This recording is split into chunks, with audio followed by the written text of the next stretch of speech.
You are listening to a podcast of the Fahey and Shivari Show, 10 a.m. to 2 p.m. on Thursdays, only on SportsTownChicago.com.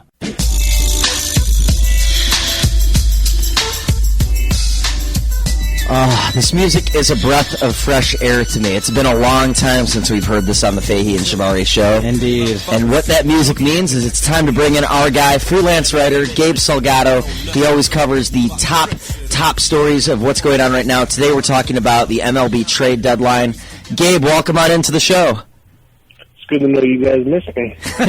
We always miss you. Even in those 6 days in between the show, I still miss you. So it's not just when you're not on the show, it's also during the week. Good times. So I don't know if you've been caught up on all the trades here, but I know there's one kind of breaking through right now that I see Ken Rosenthal talking about. Mariners get D'Onofrio, Padres get Almonte. That one just broke within the last 15 minutes here. So Chris D'Onofrio heads to the Mariners. Padres get Abraham Almonte and Stephen Colsheen. And that was reported by Ken Rosenthal and John Heyman. That's the most recent one. But we've got Gerardo Parra heads from Arizona to Milwaukee. In exchange, the Diamondbacks get Mitch Hunninger and Anthony Banda. The big one today was Yoenis Cespedes and a second-round pick going from Oakland to Boston. And Oakland in return gets John Lester and Johnny Gomes. And John Lackey goes to the St. Louis Cardinals, and the Cardinals are shipping Alan Craig and Joe Kelly back to Boston. And then Tommy Malone leaves Oakland to head to Minnesota. Sam Fuld comes back to the A's. That's what I got so far. Well, I know that the Athletics wanted to show up their pitching staff, but to give up Cespedes, that's really a bold move right there. I mean, obviously Boston's going to be getting a solid offensive player, but the Red Sox, I don't think they're gonna be going much anywhere this year. So that's really a big gamble by the Athletics. I mean, I know Billy Beane is known for stuff like that, but Cespedes really, the fan base fell in love with him, and he's been as good as advertised since he's been there. So I'm surprised that Oakland would give up such a big piece of their offense, to show up their pitching staff for the playoffs. Based on Billy Beane's past, Oakland's financial struggles, and the way Beane has aggressively acquired the three starting pitchers that he's acquired so far this season in Samardzija, Hamill, and now John Lester, it would suggest to me that the A's are really trying to win the World Series right now, especially this year and this year only. I think you and I are kind of on the same page here, where Cespedes was kind of a big piece to get rid of. Do you think that this is the wrong move, considering that in the past few playoffs, it hasn't been so much the pitching that's killed the A's, it's been more so the bats that have killed the A's? I mean, yeah,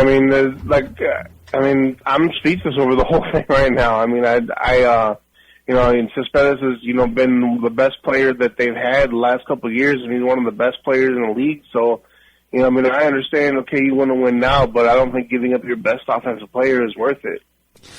So with that being said, then Cespedes obviously going to Boston, it seems like, I don't know if rebuild is the right word to describe what the Red Sox transactions have been, but it seems like with the pieces that are going to be in place, and they have some young talent with the Red Sox organization right now up at the big leagues, in particular Xavier Bogaerts, and there's some other guys there as well. Is it truly a big loss of a season then for the Red Sox, despite the fact that they're making some moves right now at the trade deadline? Does it look like the Red Sox can be back in contention within, say, 3 years?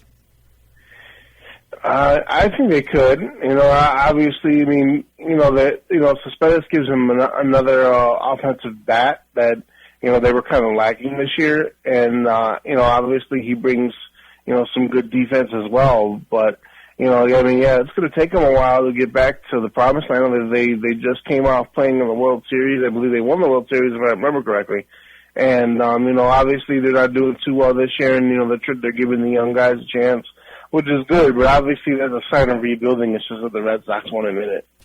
Right now, it seems like the great white whale of this trade deadline is David Price. Right now, the rumor, according to John Heyman, is that the Pirates are heavily considering him. Dodgers and Mariners have been interested, but he says never count out the Tigers. This is according to John Heyman from CBS. Do you foresee David Price getting traded here in the next hour and 15 minutes? Wouldn't surprise me. I mean, you take a look at, what's going on. Obviously Detroit with Justin Verlander struggling this year. could definitely use a dependable pitcher to kind of shore up that rotation, especially with Verlander struggling as he has. And the Pirates could definitely use a boost in their pitching staff as they make their push to try to get back to the postseason. So either move is very possible. You bring up the Pirates really quickly there. I want to get your thoughts. There's been rumors going on this morning as well. Nothing official, obviously, as of yet. But there have been talks with the Pirates and the White Sox and maybe working out a deal for shortstop Alexei Ramirez. Do you see that being a realistic possibility that Alexei can go to Pittsburgh? I know that the White Sox are worried about, as far as like the number crunching and the money situation with Alexei Ramirez. But you take a look at the season that he's had this year, he's kind of been a main point of the offense aside from Jose Abreu. I understand that the White Sox need some bullpen help, and they're also looking to, shore up their pitching staff in the minor leagues, but I don't know if giving up Alexei Ramirez is worth that. Do you think that this has been kind of a quiet trade deadline? I know there's some valuable pieces. It seems like starting pitching is kind of the theme of this year's trade deadline, but it seems like the power bats are not really being involved, especially with guys like Adam Dunn definitely on the trade block. Does this feel like to you that this is kind of a quiet year at the trade deadline? So far, yeah. And obviously we'll find out in a couple hours, if that ends up being the case. And remember, after today, they still may change to August 31st. They just have to clear waivers first. And, I think the big situation is that, teams don't want to take on big, bulky contracts like with Adam Dunn and other players like that. And I think that's probably what's, holding a lot of this back is that, you take a look at the money the team invested in, like their power hitters and stuff like that, and maybe nobody wants to take on those big contracts. Gabe Salgado joins us on the Illinois Center for Broadcasting hotline. Gabe, which team in your mind needs to make the most movement here, whether by today's deadline or the waiver deadline? I'm sorry, the non-waiver deadline. Today's the non-waiver deadline. By the waiver deadline, which team needs to make the most action in order to make the playoffs and succeed this year in the postseason?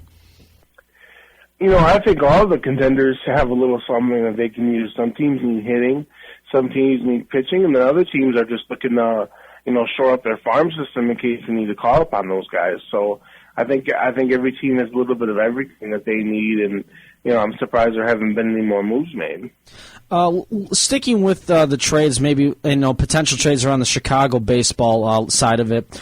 Ricky Renteria, the manager for the Cubs, held out Emilio Bonifacio from last night's game in case, just to hold him out for the trade. Swirling rumors, some teams in the NL Central, the Reds have expressed interest, the Pirates have expressed interest in Bonifacio, the Mariners as well, just to name a few. Do you see Bonifacio leaving the Cubs organization today? It wouldn't surprise me, although, considering it's almost 2 o'clock, it's cutting it close, but it would not surprise me if that was the case. Obviously, Bonifacio, he was good as a player that he is. He's not in the Cubs' future plans, but you take a look at what he brings to the table. He's a utility player, and he's a solid hitter, very good defensive player, and an excellent base runner, and it's hard to find guys like that in the game these days. So, any contending team could use a guy like him with this flexibility. Wow, just announced right now the Phillies have fired Ruben Amaro Jr. today and have named Jim Bowden the new GM. That's kind of interesting right there. I've got nothing else to follow that thing up, but do you expect any Chicago players to be gone? I know we were kind of just talking about Bonifacio, Alexei Ramirez, I said Adam Dunn, or do you think that both teams are going to be quiet this time around? I think the Cubs are still going to try to make a move or two, so they can get minor league pitching, because that's what they're trying to do. As for the White Sox, they need a relief pitcher. They could also use a couple of arms down in their farm system, but the problem is, one, what are they willing to give, if anything? And two, depending on who they trade, are teams willing to, take on those contracts without making the White Sox pay for some of those contracts? So, that's what it's all going to boil down to. Like, for example, the Yankees are reportedly interested in John Danks, but they would want the White Sox to pay for at least half of what's left on that contract. And the other problem is, too, the Yankees, we all know them to be stingy, and they don't like to give up a whole lot, so I think that will kind of be a problem as well. Gabe Salgado with us here on the Fahey and Shivari Show here on SportsTownChicago.com. Gabe, we always appreciate you dropping the knowledge. We'll talk to you next week. Have a great day. All right, guys. Thanks, you too.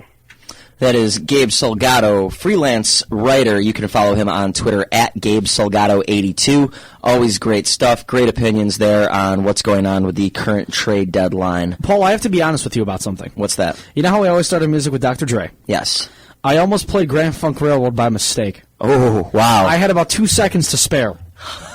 I had it in our deck ready to play. I hit that eject button so fast. I don't know how I would have reacted to that. You know what I'm saying? Because I always do my thing. I mean, I think I sound like a robot these days by, you know what that music means. It's time for Gabe Salgado to join us here. You know, it's every week. I would have done that if that song would have played. Well, you know what Grand Funk means? It's time to bring in, G for Grand Funk means it's time to bring in Gabe Salgado. You're listening to Fahey and Shivari on Sportstown Chicago.com.